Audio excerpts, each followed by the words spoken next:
সুপ্রিয় দর্শকবিন্দু ও খামারি ভাই বন্ধুরা, আসসালামু আলাইকুম। হক অ্যাগ্রো প্রজেক্টের পক্ষ থেকে জানাই আন্তরিক শুভেচ্ছা, অভিনন্দন। আশা করি আপনারা সবাই ভালো আছেন। আমরাও আল্লাহর অশেষ রহমতে ভালো আছি।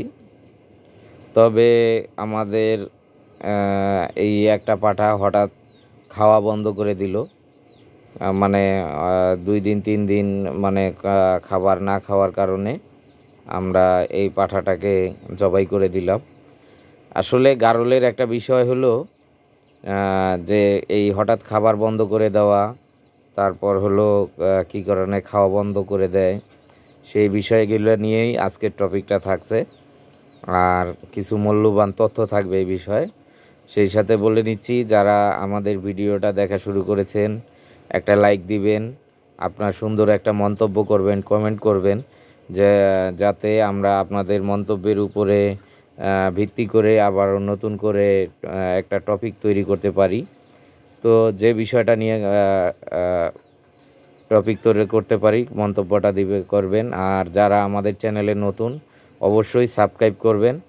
সাবস্ক্রাইব করার পরে বেল নোটিফিকেশন আইকনটি অল অপশন করে দিবেন, তাহলে আমাদের তথ্যমূলক ভিডিও আপলোড করার সাথে সাথে আপনার মোবাইলে নোটিফিকেশন চলে যাবে। আর যারা গারল কিনতে ইচ্ছুক, আমাদের স্ক্রিনে দেওয়া নাম্বারে অথবা ডেসক্রিপশন বক্সে দেওয়া নাম্বারে যোগাযোগ করবেন, অথবা আমাদের যে ঠিকানা 23 নং জোরভিটা, ত্রিমোহনী, খিলগাঁও, ঢাকা, এই ঠিকানায় চলে আসবেন। ইনশাআল্লাহ দেখে শুনে সুস্থ সবল গারল কিনে নিয়ে যাবেন। আর হলো যে ভিডিওটা অবশ্যই আপনারা টেনে টেনে দেখবেন না, সম্পূর্ণ ভিডিওটা দেখবেন, তাহলে তথ্যগুলো বুঝতে পারবেন। এই যে দেখেন, এইটাই হলো গারলের খাওয়া বন্ধ করার মূল সমস্যা। এটা যে দেখেন, এই যে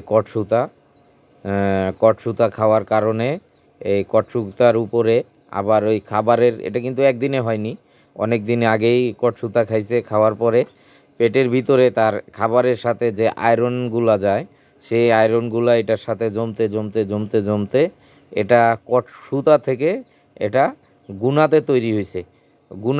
মানে গুনা লোহার একটা তো মানে তৈরি হয়েছে। তৈরি হওয়ার কারণে এটা যখন তার ওই গরু ছাগলের কিন্তু রুমেন থাকে ভিতরে, ওটা ঘুরতে থাকে, এটা যখন আটকে যায় তখন হঠাৎ করে খাওয়া বন্ধ করে দেয়।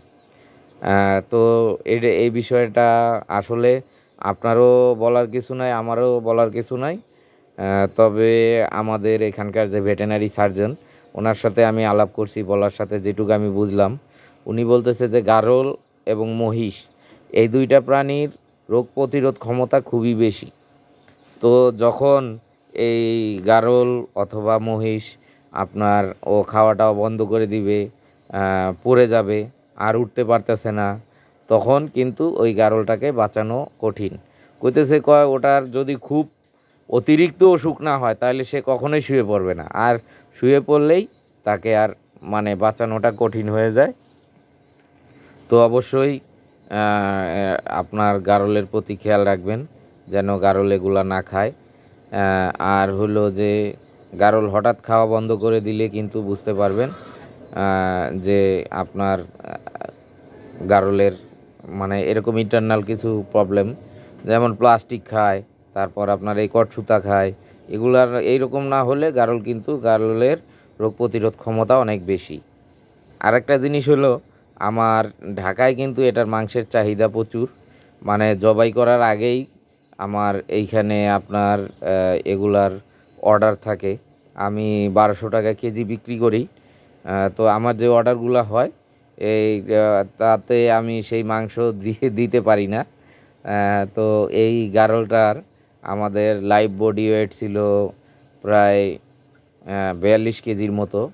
আমরা প্রায় 19.5 কেজি মাংস পাইছি, মাথা এবং কলিজা বাদে শুধু মাংস পাইছি 19.5 কেজি। তো মাশাল্লাহ। আর হলো গারলের মাংসের কিন্তু চর্বি নাই। এই যে পাঠাটা জবাই করছি আমরা, এটার কিন্তু কোনো চর্বি নাই, চর্বি ছাড়া মাংস।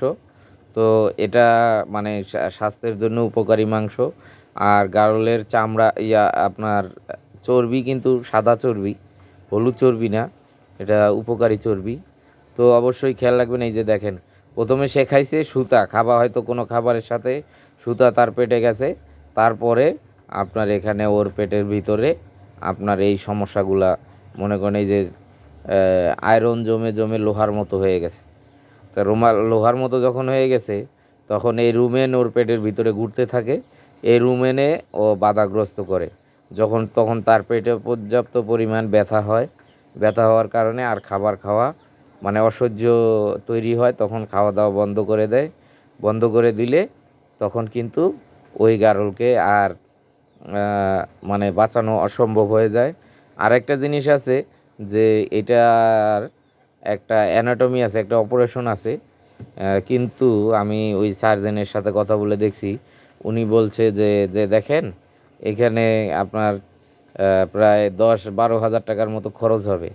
মানে এটা গারলের বাম সাইডের পেট কেটে তারপর ওই পেটের ভিতর থেকে যা খাবার আছে বের করে, এই যে এটা বের হয়ে যাইতো হাত ঢুকাই দিয়ে, বের করে আবার ওই জায়গাটা সেলাই করে দিলে তখন ওটা আবার খাওয়া শুরু করবে, সুস্থ হবে। কিন্তু যদি 10-12 হাজার টাকা আমার একটা গারলের পিছনে ওর ক্ষতি মানে অপারেশনে চলে যায়, তাহলে আরও আমি কয় টাকায় বিক্রি করব, আমার লাভের চেয়ে লস বেশি। তারপরে উনি আমাকে আরেকটা বলল যে আপনি টাকা খরচ করবেন ঠিকই, কিন্তু টাকা খরচ করার পরে অনেকগুলো আছে যে বাঁচে না। ছাগল গারল বাঁচে না, গরু মহিষের বেলা ঠিক আছে, ছাগল গারল কিন্তু বাঁচে না। তা যদি এত টাকা খরচ করার পর না বাঁচে, তাহলে তো প্রয়োজনে আসে না। এই জন্যে আমরা কি করি, খাওয়া বন্ধ করে দিলে আমরা তখন এই গারলটা মানে ওই যেগুলা হঠাৎ খাওয়া বন্ধ করে দেয়, হয়তো বা হালকা ট্রিটমেন্ট দিই। ট্রিটমেন্ট দেওয়ার পর যদি না হয়, তাহলে আমরা তখন এগুলাকে জবাই করে দিই, জবাই করে মাংস বিক্রি করে দিই। আমার ঢাকায় আমি এটা 1200 টাকা কেজি গারলের মাংস বিক্রি করি। তো এই বলে শেষ করছি। আল্লাহ হাফেজ।